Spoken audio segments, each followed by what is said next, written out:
GK নিয়ে ভয় আজকের পর আর নয়, কারণ এসে গেছে এমন কিছু এসে গেছে যেটা তোমাদের জিকের ভয়কে সমূলে নির্মূল করতে পারে। আমি তোমাদের পলাশ স্যার, আজকে আমরা এই বিষয়টা নিয়ে আলোচনা করব, জিকের ভয় কাটানোর উপায় কি। জিকের ভয় এমন একটা সাবজেক্টের ভয় যেই সাবজেক্টটা তোমাদের কম বেশি প্রত্যেকটা পরীক্ষায় আসে, সেটা তোমার রেলের পরীক্ষা হোক, পিএসসির ক্লার্কশিপ হোক, মিসলেনিয়াস হোক, ডব্লিউবিসিএস হোক, সেটা তোমার সিজিএল হোক, পুলিশ হোক, নার্সিং এর পরীক্ষা হোক, কম বেশি সব পরীক্ষায় কিন্তু এই জিকে একটা ইম্পর্টেন্ট রোল প্লে করে।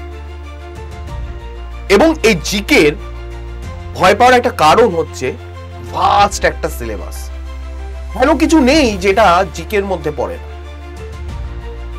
হিস্ট্রি, জিওগ্রাফি, পলিটি, ইকোনমিক্স, সায়েন্সের ফিজিক্স, কেমিস্ট্রি, বায়োলজি, কম্পিউটার থেকে শুরু করে এভরিথিং জিকেরই একটা অংশ হিসেবে ভাবা হয়।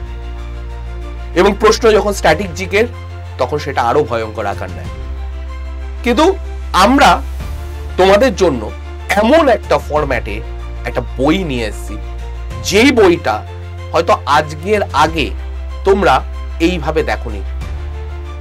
বই অনেক দেখেছো, কিন্তু এই ফরম্যাটে বই দেখো কেন, সেটা আমরা পুরো ডিটেলসে ডিসকাস করি। চলো দেখা যাক এটার কারণগুলো কি কি। আমার পেছনে তোমরা যেটা দেখতে পাচ্ছ সেটা হচ্ছে সেই বইটা যেটা নিয়ে আজকে আমরা কথা বলতে চলেছি। বইটা নিয়ে ডিটেলসে আলোচনা করার আগে সবার প্রথমে আমাদের যে কোনো বইয়ের কন্টেন্ট দেখাটা দরকার। কন্টেন্টে কি কি আছে সেটা একটু দেখে নিই, একটু বড় করে দেখি যাতে আমার সাথে সাথে তোমরাও ক্লিয়ারলি দেখতে পাও। দেখতে পাচ্ছ এখানে আমাদের কাছে কি কি কন্টেন্ট আছে। সবার প্রথমে গুরুত্বপূর্ণ মানচিত্র, মানে এখানে এমন কিছু ম্যাপ দেওয়া আছে যেই ম্যাপগুলোর মধ্যে থেকে তোমাদের পড়াশোনার অনেকটা জায়গা হয়ে যাবে। সেটা ফিজিক্যাল ফিজিওগ্রাফি রিলেটেড ম্যাপ হোক, কোনো পাহাড় পর্বত রিলেটেড হোক, নদী রিলেটেড হোক, প্রতিবেশী দেশগুলো আমাদের রাজ্যগুলো নিয়ে হোক, ইউনিয়ন টেরিটরি নিয়ে হোক, এই প্রত্যেক রকমের ম্যাপ দিয়ে তোমাদের একটা ওভারভিউ তৈরি করা। অনেক প্রশ্ন কিন্তু ম্যাপ ভালো করে মনে রাখলে আমরা ডাইরেক্ট বলতে পারি। সাধারণ সচেতনতার উপরে কিছু একটা চ্যাপ্টার, পুরস্কার ও সম্মান, বিভিন্ন রকমের বুকার প্রাইজ থেকে বলো, বিভিন্ন রকম আমাদের পদ্ম অ্যাওয়ার্ড গুলো বলো, আমাদের ভারতরত্ন বলো বা নোবেল পুরস্কার বলো, এইসব জিনিসগুলো।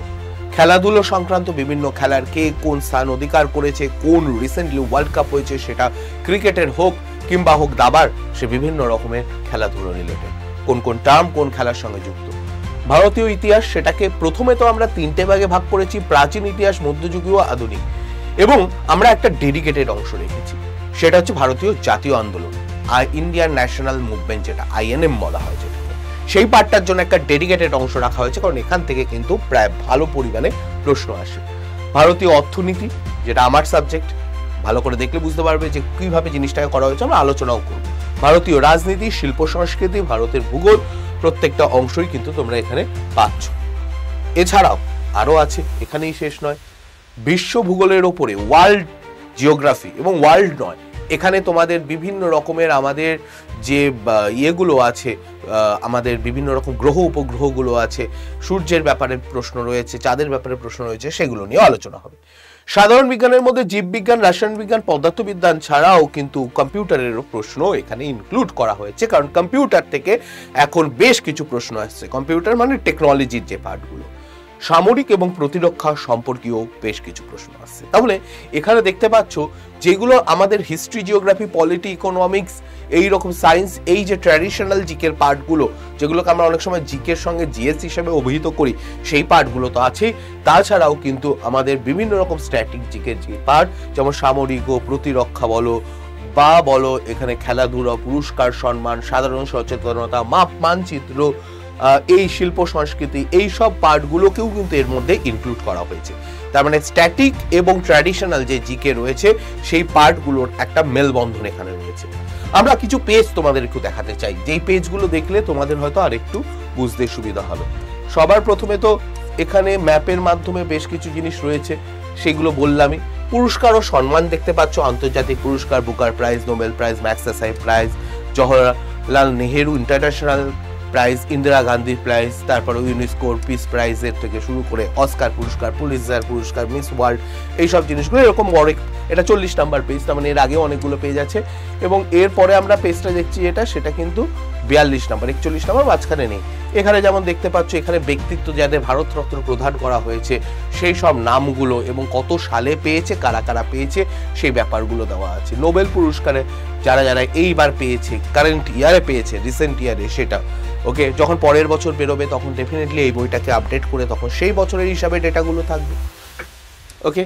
যেমন আমাদের জিকে দু রকমের জিকে হয়, একটা হচ্ছে যেই জিকে গুলো একদম স্ট্যাটিক জিকে, যেগুলোর কোনো পরিবর্তন হয় না, আরেকটা হয় কারেন্ট অ্যাফেয়ার্স রিলেটেড জিকে, যেগুলো বারবার পরিবর্তন হয়। যেরকম আমাদের নোবেল পুরস্কারের ক্ষেত্রে, নোবেল পুরস্কারে ভারতীয় যারা, তাদের ব্যাপারটা দেওয়া আছে আলাদা করে, এখানে দেখতে পাচ্ছ যারা যারা ভারতীয়রা যারা যারা পেয়েছিল। এরপরে খেলাধুলো দেখতে পাচ্ছ, অলিম্পিক গেমসের উপরে খেলাধুলার কিছু স্ট্যাটিক ডেটা দেওয়া রয়েছে। তারপরে কমনওয়েলথ গেমসের উপরে কিছু স্ট্যাটিক ডেটা, এশিয়ান গেমস, গুরুত্বপূর্ণ ক্রিকেটের ওপরে, বিভিন্ন খেলার ওপরে যে স্ট্যাটিক ডেটাগুলো রয়েছে। এবং তারপরে তো অবশ্যই যেগুলো ভেরিয়েবল ডেটা সেগুলো তো থাকছেই। আমি তোমাদের বইটাও আমার সঙ্গে রয়েছে, তো বইটা নিয়েও আমি দেখাবো তোমাদেরকে, তোমাদের এটা দেখতে সুবিধা হবে, আমি দেখাচ্ছি। ইতিহাসের ক্ষেত্রে যদি বলা হয়, ভারতীয় জাতীয় আন্দোলন, ইন্ডিয়ান ন্যাশনাল মুভমেন্ট, 1857 যে সিপাহী বিদ্রোহ, সেটা তো আমাদের বাদ দিতে পারি না, সেখান থেকেই শুরু হচ্ছে। বিদ্রোহ আন্দোলনের অন্যান্য যে কারণগুলো ছিল সেইগুলো, জাতীয় জাগরণ থেকে শুরু করে এখানে প্রচুর ডেটা, নরমপন্থী চরমপন্থী আন্দোলন, গান্ধী যুগ থেকে শুরু করে সব কিছু, বিভিন্ন রকম যে সেশন হয়েছিল আমাদের ইন্ডিয়ান ন্যাশনাল কংগ্রেসের, সেই সেশনগুলো কোন বছর হয়েছিল, কোথায় হয়েছিল এবং সভাপতি কে ছিল, সেই সব ব্যাপারগুলো। যেরকম তুমি দেখতে পাচ্ছ এখানে, যদি আমি তোমাদের পার্টিকুলারলি পয়েন্ট আউট করি, যেটাতে আমার খুব ইন্টারেস্ট লাগে, সেটা কি আছে এখানে, থাকা তো উচিত,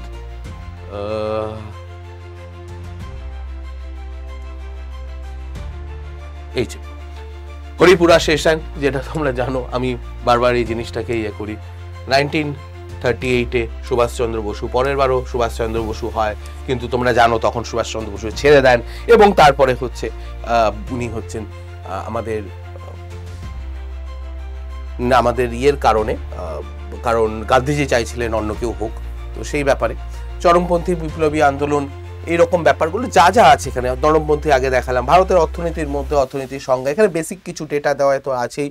তারপরে এরপরে আমাদের যে খুব ইম্পর্টেন্ট পার্ট সেটা রয়েছে, যেমন শিল্পনীতি, এখানে দেখছো এটা লাস্ট পেজ, কিন্তু তার মাঝখানে কিন্তু 5 ইয়ার প্ল্যান থেকে শুরু করে বাকি জিনিসগুলোও রয়েছে।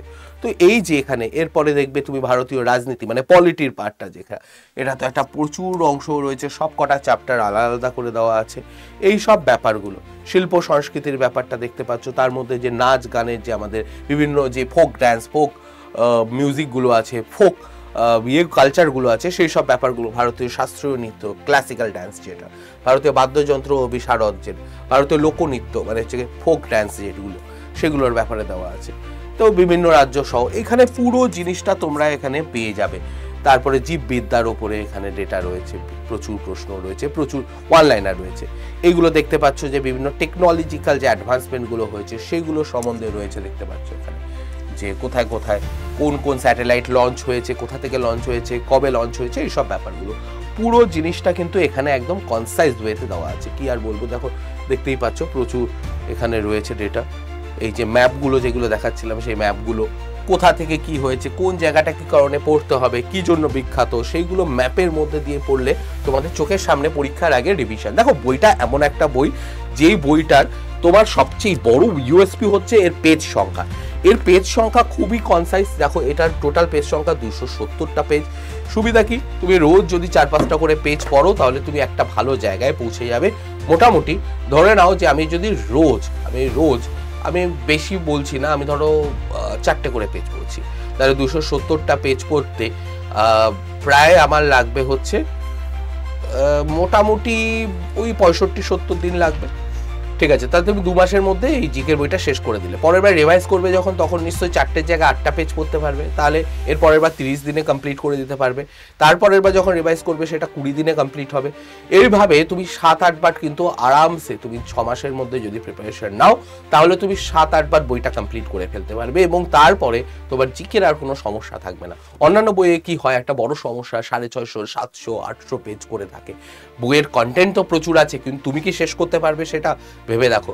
এবং আমরা সেইভাবেই তৈরি করেছি যেইটুকু পরীক্ষায় প্রয়োজন। অবান্তর জিনিস পড়বে কেন? তুমি এখানে স্কলার হতে আসোনি, তুমি এখানে পরীক্ষায় পাশ করতে এসছো। টু বি ভেরি ফ্র্যাঙ্ক, তুমি এখানে স্কলার হতে হলে তোমাকে আলাদা পড়াশোনা করতে হবে। একটা টপিকের ওপরেই, একটা সাবজেক্টের ওপরেই, তুমি শুধু কম্পিউটারের ওপরেই যখন তুমি পড়ছো, তোমার বিটেক করতে গেলে 4 বছর লেগে যাচ্ছে, এমটেকে আরও 2 বছর লেগে যাচ্ছে, এমফিল করবে, মাস্টার্স করবে, তোমার পিএইচডি করবে, প্রচুর সময় লেগে যাবে। স্কলার করতে হতে তোমার অনেক সময় লাগবে। তুমি তো স্কলার হতে এখানে আসোনি, তুমি প্রত্যেকটা সাবজেক্টে যেটুকু দরকার সেটুকু পড়তে এসছো, তাহলে সেভাবে পড়ো পুরো ব্যাপারটাকে। এখানে আমরা দেখাতেই পারি তোমাদের প্রচুর জিনিস রয়েছে, যেই জিনিসগুলো তোমাদের এই বইয়ের মধ্যে তোমরা কনসেপ্ট হতে পাবে। আরেকটা ইউএসপি হচ্ছে এই বইটার প্রাইসিং। এই বইটার প্রাইসিংটা আমরা এমনভাবে রেখেছি যাতে যে কেউ এটা অ্যাফোর্ড করতে পারবে। দেখো এখন তো তোমাদের এটাই 399 হচ্ছে এখানে, এটার প্রাইসিং করছে, কিন্তু তোমরা যদি এটাকে কিনতে চাও তাহলে অনেকটা কমে কিনতে পারবে। ঠিক আছে, তোমরা যেটা করতে হবে আমি তোমাদের সেই জিনিসটা বলে দিচ্ছি যে কিনতে গেলে তোমাদের কি করতে হবে। সবার প্রথমে তোমরা যেটা করবে সেটা হচ্ছে আমাদের এই ভিডিও বা যে কোনো ভিডিওর নিচে একটা লিঙ্ক পাবে। সেই লিঙ্কটা হচ্ছে আমাদের আড্ডা 24/7 এক্সাম প্রিপারেশনের অ্যাপের লিঙ্ক, অথবা তোমরা গুগল প্লে স্টোরে সার্চ করলেও কিন্তু অ্যাপটা পেয়ে যাবে। সেখানে গিয়ে তোমাদের কিন্তু সবার প্রথমে স্টেট এক্সাম এবং তারপরে ওয়েস্ট বেঙ্গল, যেহেতু তোমরা ওয়েস্ট বেঙ্গলের এক্সাম ওরিয়েন্টেড প্রিপারেশন নিচ্ছ, ওয়েস্ট বেঙ্গল থেকে প্রিপারেশন নিচ্ছ, ওয়েস্ট বেঙ্গলটা চুজ করবে। নিজের নাম নাম্বার দেবে, অটোমেটিক চলে আসার কথা, না আসলে নিজের নাম নাম্বারটা দেবে। দেওয়ার ফলে তোমরা দেখতে পাবে এই অ্যাপটার একদম যেই ইন্টারফেসটা এখন তোমরা স্ক্রিনে দেখতে পাচ্ছ আমার পাশে, সেটা দেখা যাচ্ছে। সেখানে তুমি স্টোরে ক্লিক করবে। স্টোরে ক্লিক করার পরে তুমি ইন্ডিয়ান রেলওয়ে বেঙ্গলিতে চুজ করবে, এবং চুজ করার পরেই তোমরা দেখতে পাবে জেনারেল নলেজ বেঙ্গল বন্দে ভারত, এই বইটার উপরে ক্লিক করবে, এবং ক্লিক করার পরে কুপন অ্যাভেলেবেলে ক্লিক করে সেখানে কুপন দেবে Y948। পুরো জিনিসটা তোমরা এখানে দেখতে পাচ্ছ। অ্যাপ্লাই করবে এবং দেখবে যে তোমার কাছে যে কয়েন আছে সেই কয়েনটা যেন ইউজ হয়, মেক শিওর, তাহলেই কিন্তু দামটা অনেকটা কমে যাবে। দেখতে পাচ্ছ 246 টাকায় হয়ে যাচ্ছে। তো এবার এটা কিন্তু অফারে চলছে। তোমরা প্রথমে যারা কিনছো, এখন অ্যাভেলেবেল যে কটা বই কপি আছে প্রথম প্রিন্টিংয়ে আমাদের 1500 কপি আছে, সেই 1500 কপি পর্যন্তই কিন্তু এই দামটা থাকবে। সুতরাং আমাদের প্রায় 1000-এর উপর কপি সম্ভবত কালকে বেরিয়ে গেছে, আজকে আর কিছুই বাকি আছে। তো তোমরা যদি কিনতে চাও এটা ফটাফট কিনে নাও, তোমাদের সব রকম পরীক্ষার জন্য এটা কভার করবে। এবং তারপরে বাই নাওয়ে ক্লিক করবে। বাই নাওয়ে ক্লিক করলে এখানে দেখতে পাচ্ছ পুরো ডিটেলস চাইবে, তোমার অ্যাড্রেস এবং পিনকোড থেকে শুরু করে নাম, মোবাইল নাম্বার সব ঠিকঠাক দেবে, তোমার ভিলেজ বা সিটির নাম এবং হাউস নাম্বার যা যা আছে, যা যা দাও একটা ফ্লিপকার্ট বা অ্যামাজনে কোনো কিছু অর্ডার করার জন্য যা যা দাও সব ডেটাগুলো এখানে দেবে। দেওয়ার পরে কন্টিনিউ করলে তোমার এখানে জিজ্ঞেস করবে যে incorrect address might result in book not getting delivered, তোমার অ্যাড্রেসটা ঠিকঠাক দিয়েছো কিনা। তুমি যদি ঠিকঠাক দাও আই কনফার্ম করবে। করার পরে তোমার এখানে পেমেন্টের অপশান দেখাবে। পেমেন্টের অপশানে UPI, debit card, credit card, EMI, net banking, other wallet, এইসব অপশানগুলো দেবে। প্রেফারেবলি তোমরা যদি ইএমআই করো, ইউপিআই করো, তাহলে ইউপিআইয়ের মাধ্যমে এখান থেকে পেমেন্ট করে দেবে। এবং সেই পেমেন্ট করার পরে তোমাকে ইউপিআই চাইবে, এবং তোমার ইউপিআই থেকে ডাইরেক্ট এখানে টাকাটা কাটবে। কত টাকা কাটবে? 246 টাকা, যেমনটা বললাম। অন্য কোনো কার্ডের মাধ্যমে করতে চাইলে সেটাও করতে পারো। তো এইভাবে তোমরা এটাকে কিনে নিতে পারো। অ্যাড্রেসটা পুরো ঠিকঠাক দেবে অবশ্যই, না হলে কিন্তু বই ডেলিভার হতে একটু সমস্যা হবে। 7 থেকে 10 দিন ম্যাক্সিমাম টাইম নেবে, তোমার বাড়িতে পৌঁছে যাবে। অল ওভার ইন্ডিয়া তোমরা যেখান থেকে দেখছো না কেন, ত্রিপুরা হোক, আসাম হোক বা ওয়েস্ট বেঙ্গল হোক, তো সেখান থেকেই তোমরা বইটা ডেলিভারি পেয়ে যাবে, কোনো সমস্যা নেই। তোমরা পুরো ভারতের যে কোনো জায়গা থেকে, কারণ বইটা আমাদের আসবে হচ্ছে তোমাদের বাড়িতে পৌঁছাবে গুরগাঁও থেকে পৌঁছাবে। সুতরাং অল ইন্ডিয়া ডেলিভারি তোমরা ফ্রিতে পাবে একদম। শুধু এই টাকাটা পেমেন্ট করতে হবে বইয়ের জন্য। এবং বইয়ের কিন্তু আমি বলে দিলাম যে পেজ কোয়ালিটি অসম্ভব ভালো, সেটা তোমরা অয়েল প্রিন্ট টাইপের পেজ এবং কালারফুল পেজ, প্রচুর ম্যাপ দেওয়া আছে, ছবি দেওয়া আছে, চার্ট দেওয়া আছে, টেবিল দেওয়া আছে। তো কিনে নাও, কিনে নিজেদের প্রিপারেশন শুরু করে নাও। যে কোনো পরীক্ষার জন্য কিন্তু ইকুয়ালি ইম্পর্টেন্ট হবে এটা। তো চলো তাহলে দেখা হবে অন্য কোনো ক্লাসে। আজকে এই পর্যন্তই থাকছে।